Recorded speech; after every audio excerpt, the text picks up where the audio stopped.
Shivraj brand से टक्कर, आधी आबादी का चक्कर, वही ना बनाम नारी की लड़ाई। चुनावी साल में बीजेपी और कांग्रेस दोनों मध्य प्रदेश में महिलाओं को साधने में लगे। इसकी शुरुआत मुख्यमंत्री शिवराज सिंह चौहान ने लाडली बहना योजना को लॉन्च करके की, लेकिन अब इस योजना की काट निकालने के लिए पीसीसी चीफ कमलनाथ 9 मई से छिंदवाड़ा में नारी सम्मान योजना लॉन्च करने जा रहे हैं। कांग्रेस का दावा है कि आगामी विधानसभा चुनाव में उसकी सरकार बनने जा रही है और वो मध्य प्रदेश की महिलाओं को 1500 रुपए महीने देगी। हम रजिस्ट्रेशन करा रहे हैं, हम 9 तारीख को इसको लॉन्च कर रहे हैं। 9 तारीख को ये 500 रुपये सिलेंडर और 1500 रुपये बहनों के लिए लॉन्च कर रहे हैं और फॉर्म भरे जाएंगे। हमारे कार्यकर्ता जगह जगह जाके फॉर्म भरवाएंगे और जब हमारी सरकार बनेगी, जिसमें कोई शक नहीं है, हमारे पास ये फॉर्म दर्ज होंगे। लाडली बहना योजना बीजेपी का मास्टर स्ट्रोक माना जा रहा है। यही वजह है कि कांग्रेस की बेचैनी बढ़ी हुई है और वो भी हर हाल में इस वर्ग को साधना चाह रही है। हालांकि बीजेपी का दावा है कि कांग्रेस की योजना वर्चुअल है और ये बीजेपी की एक्चुअल से मुकाबला नहीं कर पाएगी। वहीं से शुरू करके वहीं तक रहने वाली है वो, और एक्चुअल और वर्चुअल में बहुत अंतर होता है। माननीय शिवराज सिंह जी की योजना एक्चुअल है, 10 तारीख दी हुई है पैसे डालने की, उसमें जो बहनों के पास पहुंच जाएंगे, और इनकी तो रहने ही वाली वर्चुअल है। किसानों के साथ धोखा किया था, किसानों के साथ जो छल था वही छल बहनों के साथ में होने वाला है। ये प्रदेश की बहनें समझ रही हैं। मध्य प्रदेश में आधी आबादी को साधने छिड़ी सियासी जंग क्यों अहम है, अब इन आंकड़ों से समझ लीजिए। एमपी में कुल 5,39,85,876 वोटर्स हैं। मध्य प्रदेश में महिला वोटर्स 48% हैं। वहीं महिला वोटर्स की संख्या 2,60,23,733 है। साल 2018 में बीजेपी ने 23, कांग्रेस ने 28 महिला उम्मीदवारों को टिकट दिया था। उपचुनाव के बाद महिला विधायकों की संख्या बढ़कर 21 हो गई। साल 2018 में महिलाओं ने 73.86% वोट किया, जबकि साल 2013 में 70.11% वोट किया गया था। 53 में से 41 जिलों में महिला वोटर्स की संख्या बढ़ी है। अपडेटेड वोटर लिस्ट में महिलाओं की संख्या 7.7 लाख बढ़ी है और यही वजह है कि राजनीतिक दल महिला मतदाताओं को लुभाने के लिए कोई कसर नहीं छोड़ रहे हैं। हालांकि अब देखना होगा कि इस रेस में कौन बाजी मारता है।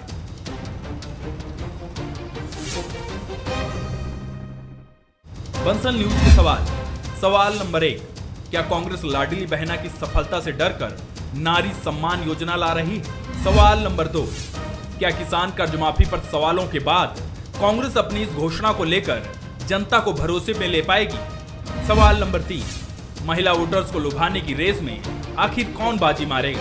नमस्कार, मैं हूं शरद द्विवेदी और आज का हमारा मुद्दा है आधी आबादी पूरी सियासत। तो लाडली बहना एक सुपरहिट, जैसे आप कहते हैं, एक सुपरहिट फिल्म दिख रही है। ये तो इस योजना के बारे में ये किसी को शक नहीं रह गया है कि ये एक बहुत ही महत्वपूर्ण योजना है और यही वजह है कि इसको लेकर बीजेपी और कांग्रेस, बीजेपी तो लॉन्च कर चुकी है और ये भी शायद अपनी तरह का पहला मामला है कि कांग्रेस ये दावा करते हुए मैदान में है कि ये तो उसने पहले सोची थी योजना, और हिमाचल प्रदेश में ये भी दावा है कांग्रेस का कि हम लागू कर चुके हैं और मध्य प्रदेश में करेंगे। लेकिन ऐसा अब तक करीब 2.5 दशक से ज़्यादा के पत्रकार के तौर पर अपने जीवन में मैंने नहीं देखा कि ऐसी एक योजना जिसको लेकर पक्ष और विपक्ष के बीच में घोर सहमति है कि ये योजना अद्भुत योजना है और ये महिलाओं के हित चिंतन से तो जुड़ी ही है और सबसे मूल कारण तो वही है।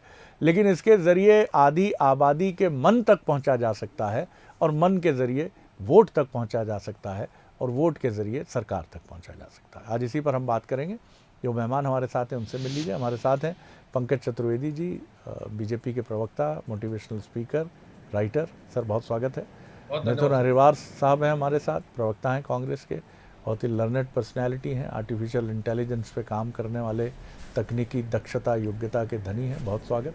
Manoj Saini ji, executive editor, political editor, बहुत स्वागत मनोज आपका। किस तरह से देख रहे हैं मनोज आप कि कमलनाथ जी भी इसको जिस तरह से लॉन्च करने की तैयारी कर रहे हैं और पहले भी जिस समय 2-2.5 महीने पहले जब बजट सत्र के दौरान इसकी घोषणा विधानसभा में हुई थी उसी दौरान कमलनाथ जी ने घोषणा की थी कि हम भी इस योजना की लॉन्चिंग करेंगे।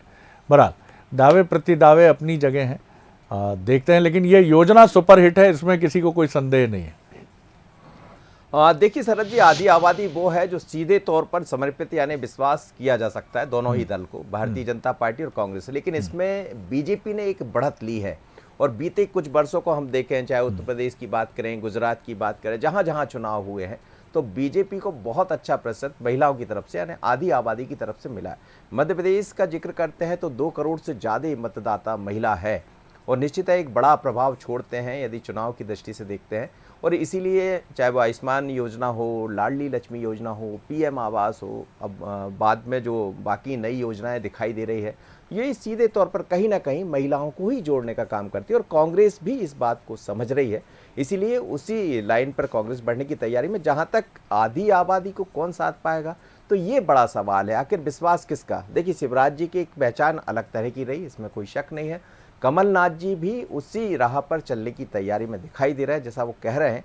लेकिन सबसे बात बड़ी ये होगी इसमें कि भरोसा किस पर, और जो काम जैसे किसान कर्ज माफ़ी की बात होगी तो फिर भारतीय जनता पार्टी जो हमेशा सवाल उठाती रही कर्ज माफ़ नहीं कर पाई, तो ये जनता के बीच में कहीं एक मैसेज जरूर देने में कामयाब होंगी भारतीय जनता पार्टी कि हम महिलाओं के लिए करते रहें। पर कांग्रेस भी उसी राह पर आगे बढ़ने की तैयारी। पंकज जी, सवाल ये बड़ा सवाल। पंकज जी, बड़ा सवाल ये है कि एक योजना जिसकी लोकप्रियता इतनी बढ़ गई है कि पक्ष विपक्ष उसको लेकर एकजुट हो गए हैं।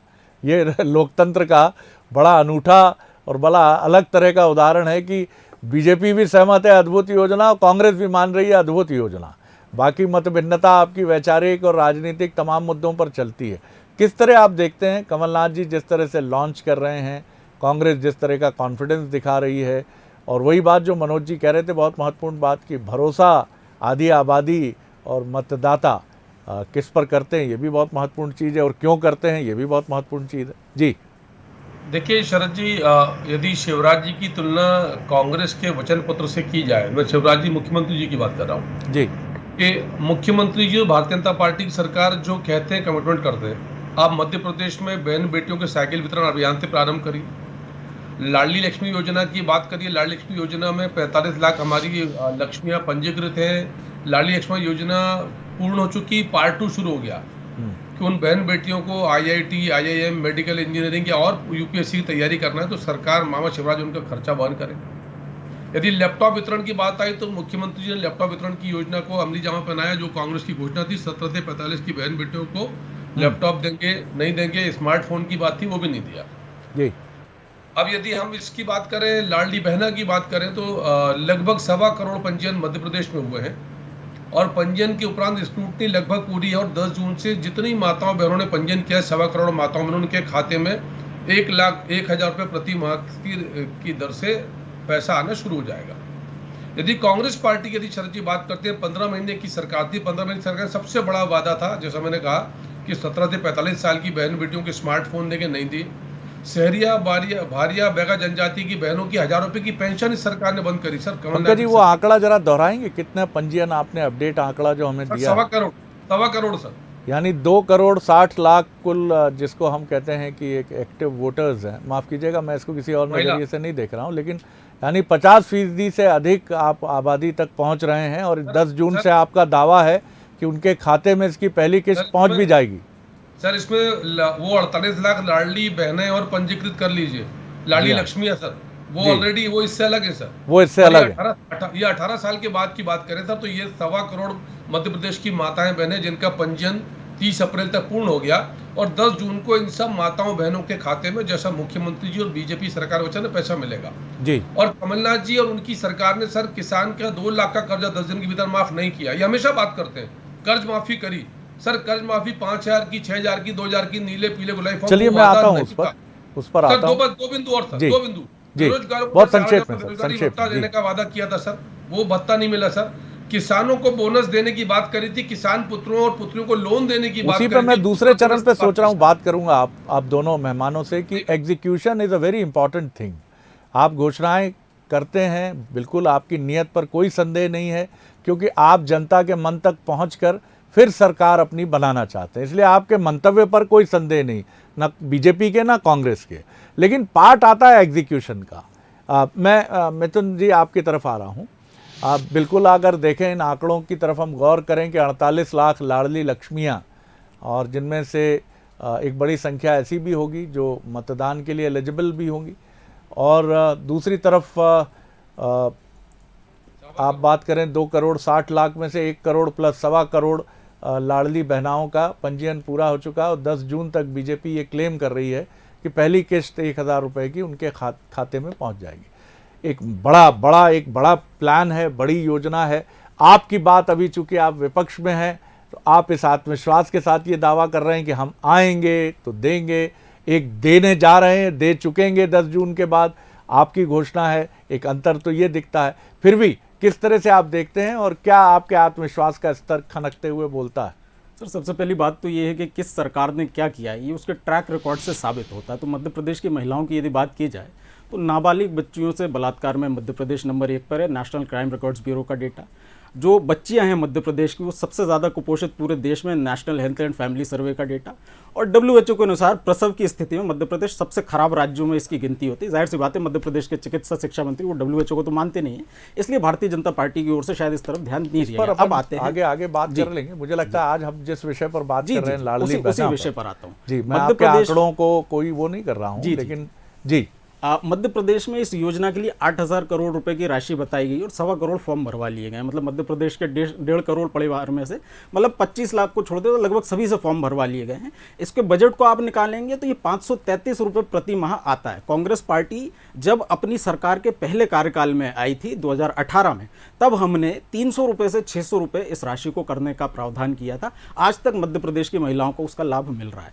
भारतीय जनता पार्टी और जिसको आपने कहा बड़ी महत्वपूर्ण योजना, बिल्कुल महत्वपूर्ण है सर, क्योंकि जो महंगाई है वो अपने चरम स्तर पर है। और कमलनाथ जी ने 5 घोषणाएं मुख्य रूप से की है। पहली ये कि हम जो सिलेंडर है, जो आज 1150 रुपए की राशि देनी पड़ती है, उसको हम लोग 500 रुपए पर लेकर के आएंगे। ये जो 1000 रुपए की राशि बताई जा रही है, इसको हम लोग 1500 रुपए करेंगे। मध्य प्रदेश में 100 रुपए में 100 यूनिट बिजली हम लोग देंगे। मध्य प्रदेश में जो है किसान कर्ज माफी करेंगे। मुझे बहुत अच्छा लगा भारतीय जनता पार्टी के लोगों ने इस बात को उठाया कि इसका हाल भी किसान कर्ज माफी जैसा ना हो, क्योंकि विधानसभा में यदि देखा जाए तो भारतीय जनता पार्टी की सरकार ने माना है कि किसान कर्ज माफी 27 लाख किसानों की 11,500 करोड़ रुपए की हुई है। सर, ये काम हमने कर करके दिखाया है। दूसरी बात मैं कहना चाहता हूं, जिस लाडली लक्ष्मी योजना की बात हो रही है सर, 1 अप्रैल 2007 को शुरू हुई योजना, इसमें पहली जो बच्ची लाभार्थी होगी उसको 2025 में 1 लाख रुपए मिलेंगे। अब भारतीय जनता पार्टी तब तक रहेगी नहीं रहेगी वो एक अलग बात है। तो हम लोगों ने जब अपने सरकार के पहले कार्यकाल में पहले वर्ष में इस योजना को लागू किया, तो 19 साल की सरकार अपनी सरकार के आखिरी 4 महीनों में इस योजना को लागू करती है। तो ये बताता भारतीय जनता पार्टी की सरकार की प्राथमिकताएं क्या रही हैं।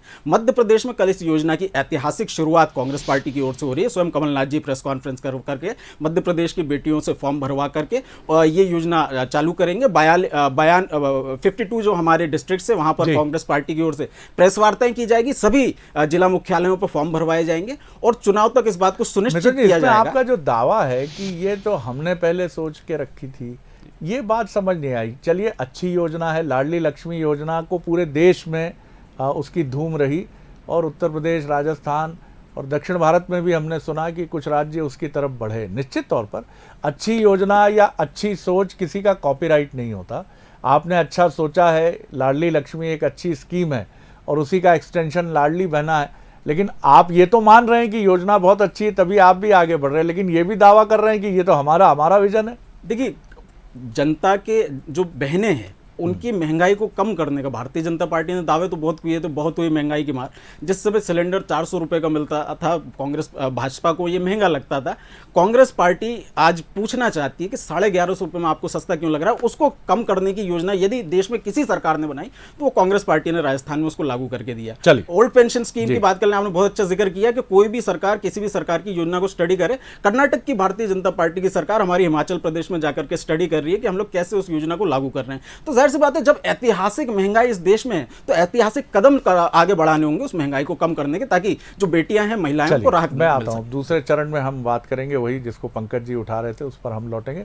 Manoj ji, execution is a very important part, और एग्जीक्यूशन के साथ ही एक भरोसेमंद चेहरा भी सामने आता है, और ये भरोसेमंद चेहरा मध्य प्रदेश की राजनीति में शिवराज सिंह चौहान लंबे समय से बतौर मुख्यमंत्री अपनी जिस तरह की पैठ बना चुके हैं, ये किसी से छिपी नहीं है। कमलनाथ जी भी एक ऐसे संजीदा राजनेता के तौर पर देखे जाते हैं कि जो कहते हैं उसको करने के लिए आगे बढ़ते हैं, बल्कि वो कहते ही हैं कि मैं जो भी कह रहा हूँ उसके एक एक शब्द पर कायम हूँ। तो दोनों ही राजनेताओं के बीच में एक तो इसकी जंग है कि विश्वसनीयता, क्रेडिबिलिटी, जनता के मन तक किसकी अधिक कम्युनिकेट, इसका आप कंपैरिजन करते हैं तो निश्चित तौर पर शिवराज जी अपनी बॉडी लैंग्वेज, जिस तरह से उनका कनेक्ट है, ख़ासतौर से आधी आबादी के वो भाई हैं, भांजियों के मामा हैं, ऐसे में योजना ही नहीं, योजना के साथ एक मामा और भाई का जो उनका एक बहुत ही रियल इमेज प्रतीत होती है, वो काफ़ी एक बड़ा, क्या आपको लगता है, ब्रांड बन सकती है वो? देखिए, वो ब्रांड बना भी है और बाकी राज्यों ने उसको फॉलो भी किया है। उससे तो शायद मुझे लगता है कि कांग्रेस भी इनकार नहीं कर पाएगी। ये बात अलग है कि जैसे इस पूरी योजना के जरिए यदि कमलनाथ बढ़ रहे, नारा ही दिया है वचनबद्ध कमलनाथ, इसमें कल एक नया नारा भी आपको दिखाई देगा। तो बात वही है कि कमलनाथ जो कहते हैं, यानी कथनी और करनी में फर्क नहीं है, जो कांग्रेस कल दिखाने का प्रयास करेगी। लेकिन जहां तक जनता के बीच कनेक्टिविटी की बात है, तो बहुत ही बेहतर कनेक्टिविटी यदि कोई बनाने में कोई भी नेता, मैं तो किसी भी पार्टी का जिक्र करूंगा, सबसे बेहतर कनेक्टिविटी जनता के बीच में कोई बना पाया है तो शिवराज जी, खासकर महिलाओं और बच्चों के बीच में। कभी वो मामा बनते, कभी भाई बनते, जिसका जिक्र आप भी कर रहे हैं। लेकिन सर जी, आप योजना एक चीज और है मनोज जी, कोई बाधा बीच में नहीं रखते हो, बिल्कुल खुद ही सीधे निकल जाते हैं, वन वे अपना चल के कि नहीं मैं खुद ही जाऊंगा, खुद ही निकलूंगा, खुद ही बात करूंगा। तो ये भी एक बड़ा अंतर पैदा करता है। जितनी यात्राएं वो करते हैं, मुझे लगता है कि ऑल टाइम रिकॉर्ड रहेगा ये, कोई भी डाटा निकलवा ले उनका। जी बिल्कुल सीधा कनेक्ट करते हैं। और शरद जी, आप योजना के पीछे एक वो समझिएगा कि महिला को जब जब आप जोड़ेंगे किसी योजना के जरिए, तो महिला अकेली नहीं जोड़ती है, वो महिला के अंदर ममत्व होता है, यानी माँ की बात भी वो करेंगे, बहन भी बहन की बात मानेंगे। तो इसीलिए आधी आबादी पर दोनों ही दलों का जोर है और भारतीय जनता पार्टी ने इस चीज को समझा है। और कमलनाथ जी को भी कम मत समझिए। बिल्कुल नहीं, 2018 के एक माहिर पॉलिटिशियन जिन्होंने सूखा तोड़ा चुनावों का अपनी पार्टी के लिए, 100 रुपए 100 यूनिट बिजली, उनका विश्वास तो है। ये भी एक बड़ी दिलचस्प बात है कि दोनों तरफ से जो दोनों नेता हैं, मिजाज अलग है, अंदाज अलग है, आप कह सकते हैं उम्र का भी फर्क है। एक बहुत ज़्यादा इंटेंस ट्रैवलिंग करते हैं, एक कोशिश करते हैं कि भोपाल में बैठकर मीटिंग्स प्लान करके सर्वे रिपोर्ट्स के बेस पे काम करें। रणनीति अलग अलग है, लेकिन दोनों की रणनीतियां बहुत प्रभावी और जनता के बीच में पैठ करने वाली। पंकज जी, आप योजनाओं का जिक्र कर रहे थे, योजनाओं की बात कर रहे थे। जी सर, मैं ये उल्लेख कर रहा था कि एक तो 2 लाख रुपए 10 दिन के भीतर मध्य प्रदेश किसानों का माफ नहीं किया, जिसका उल्लेख कांग्रेस पार्टी करती, वो 2005 और 10,000 की कर्ज माफी, तो जो इनके वादा नहीं था, तो वादा ऐसे तोड़ा। 4,000 रुपए का बेरोजगारी भत्ता मध्य प्रदेश के नौजवानों को देने की बात थी, जो 4 पैसे किसी को नहीं दिए। दूध पर 5 रुपए प्रति लीटर बोनस, गेहूं पर, कपास पर, चने पर, धान पर, प्याज पर, लहसुन पर बोनस की बात, वो बोनस नहीं दिया गया। 1 लाख रोजगार प्रौद्योगिकी के क्षेत्र में देने की बात थी, वो रोजगार नहीं दिए गए। 17 से 45 की माताओं बहनों के स्मार्टफोन की बात थी, वो नहीं दिए गए। तमाम ऐसे 100 से अधिक इनके झूठे वादे हैं जो वचनबद्ध रहे कमलनाथ जी ने नहीं निभाए, जो माननीय मुख्यमंत्री शिवराज जी ने बराबर गिनाए। और सर जी, एक जुमला उस समय हम सुनते थे, मामा खजाना खाली कर गए, शिवराज जी ने खजाना खाली कर दिया, मैं कहां से करूं। ये वो सरकार है शरद जी जिसने किसानों के फसल बीमे का प्रीमियम नहीं भरा, जो शिवराज जी की सरकार ने भरा। ये वो सरकार है जिसने प्रीमियम कम करने के लिए रिस्क कवर भी 75% कर दिया 100 से, उसके बाद प्रीमियम नहीं भरा। ये वो सरकार है जिसकी वजह से किसान डिफॉल्टर हुए, जिनको मुख्यमंत्री शिवराज जी ने डिफॉल्टर से मुक्त किया। ये वो सरकार है जिसने सबके साथ छल कपट किया और क्या कहते थे, कर्ज में खजाना खाली है। तो आज लोग ये जानना चाहते हैं और लोगों ने उत्तर दिया कमलनाथ जी को, ऐसा नहीं दिया।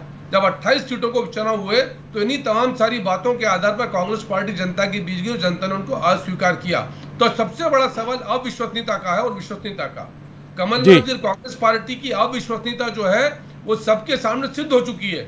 फिर आप यही बोलेंगे खजाना खाली है, वही सरकार, वही बजट, वही राज्य। चलिए मैं जवाब देता हूं। शिवराज जी है तो उन्होंने कभी शरद जी नहीं कहा, आज तक कभी आपने सुना शिवराज जी से कि खजाना खाली है। और ढेरों योजनाएं सर, मैं जवाब देता हूं, मैं जवाब देता हूं। जी जी, मैं जवाब ग्रोथ के मामले में, पर कैपिटा के मामले में, बिजली सड़क पानी के मामले में, सब में आत्मनिर्भर राज्य सर। मिथुन जी, लेकिन एक विलाप की मानसिकता, बहानेबाजी की मानसिकता। पंकज जी ने जो बातें कही और जो आरोप लगाए, मैं अगर उनको ये भी देखूं इस रूप में भी कि वो एक पॉलिटिकल एलिगेशंस हैं, जैसे आपके बीजेपी पर रहते हैं, वो जनता तय करेगी 2023 में कि आपके आरोप कितने सत्यता के नज़दीक हैं, उसका क्या मन बनता है बीजेपी के आरोप।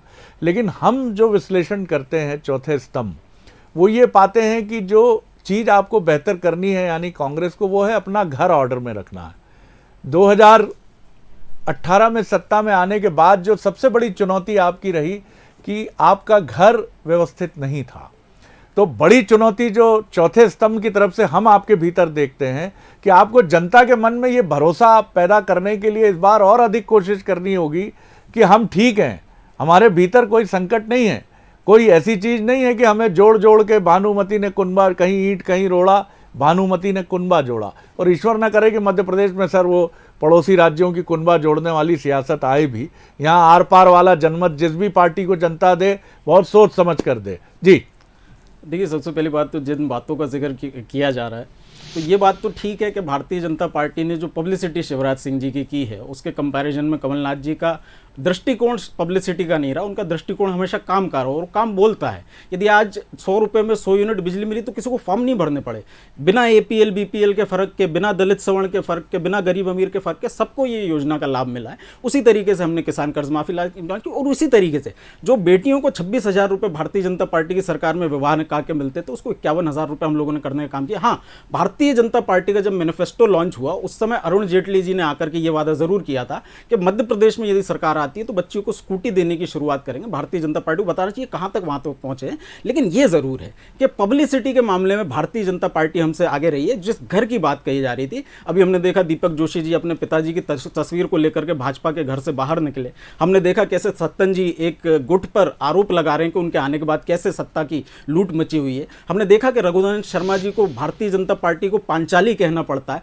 हमने देखा कि कैलाश विजयवर्गीय जी को लेकिन इनके बाद ये ऑर्डर में आ जाते हैं। आपके यहाँ ऐसे भयानक आरोप तथाकथित जैसा आप बता रहे हैं ना भी लगे, लेकिन आपका डिसऑर्डर बड़ा चौंका देता है, सरकार गिरा देता है। देखिए, जिन्होंने सरकार गिरा दी थी वो तो अब दूसरी जगह चले गए हैं। उन्होंने जो वादे किए थे कि मैं सड़क पर आऊंगा, अतिथि शिक्षक, अतिथि विद्वान, सब लोग आज सड़क पर बैठे हुए। जनता से ये बात छुपी नहीं है कि आपने एक प्रोपेगेंडा बना करके सरकार तो गिरा दी, लेकिन उस सरकार को गिराने के बाद आपकी जो जिम्मेदारी थी कि भारतीय जनता पार्टी और कांग्रेस दोनों पार्टी के मैनिफेस्टो को आपको आप ये दावा कर रहे हैं कि वो कांग्रेस की छवि अब नहीं है और कांग्रेस अपने एकजुट घर की छवि के साथ, ऐसा दावा आप कर रहे हैं? देखिए, एकजुट घर भारतीय जनता पार्टी के खिलाफ एंटी इनकम्बेंसी, कांग्रेस पार्टी के किए हुए काम की वजह से कांग्रेस पार्टी के लिए प्रो सपोर्ट, और भारतीय जनता पार्टी की जो वादा खिलाफी है, जो 19 साल की सरकार ने प्रदेश को गर्त में डालने का काम किया, उसके खिलाफ जनता कमलनाथ जी को एक मजबूत विकल्प के तौर में पहले भी 2018 में चुन चुकी और इस बार 2/3 मेजोरिटी से उनको चुनने जा रही है।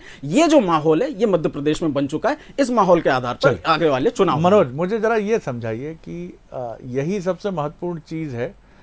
जैसा एक बात आता है, एक दावा सामने आता है कि हमारा जनता से नाता है और हम सरकार चलाना अच्छे से जानते हैं। ये स्लोगन ही, क्योंकि मतदाताओं का एक वर्ग, मैं नहीं कहता मतदाताओं का पूरा संपूर्ण वर्ग, लेकिन एक बड़ा वर्ग ये भी मानता है कि सत्ता में आने के बाद उसे अच्छी तरह से संचालित भी कर पाएगी हमारी चुनी हुई सरकार। ये भी सवाल उसके मन में रहता है और मुझे लगता है 2018 के अनुभव के बाद तो ये बड़ा सवाल उसके मन में होगा कि हम अब की बार एक ऐसी सरकार को ही चुनें जो सरकार एक तो कहीं उलझन में ना फंसी हो, जनमत का संकट ना हो, जिससे दल बदल की वो खींचतान ना हो, छोटे दलों के पीछे चलने की मजबूरी ना हो, ये तमाम चीज़ें ना हो। क्या आपको लगता है कि इलेक्शन कैंपेन में दोनों ही पार्टियां इस बार इस बिंदु को भी बहुत महत्वपूर्ण तरीके से सामने रखकर आगे बढ़ेंगी? बिल्कुल बिल्कुल, ये बिंदु बहुत बड़ा है। और आप देखिए 92 के पहले जब पटवा सरकार रहा करती थी, तो उससे पहले तो भारतीय जनता पार्टी के बारे में यही कहा जाता था कि उनको सरकार चलाते नहीं आता और 2.5 साल से पहले वो सरकार उनकी गिर जाती।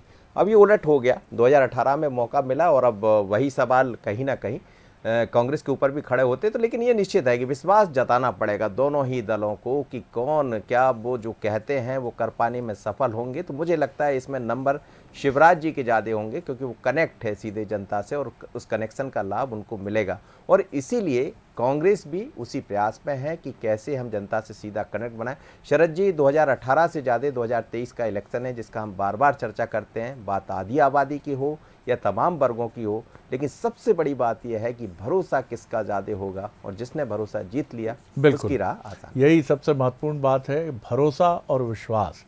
हर योजना जो बहुत अच्छी होती है, मैं फिर दोहराऊंगा कि चाहे सत्ताधारी बीजेपी हो या सत्ताधारी कांग्रेस हो, कोई ये नहीं चाहता कि वो चुनाव हार जाए। क्यों चाहेगा साहब?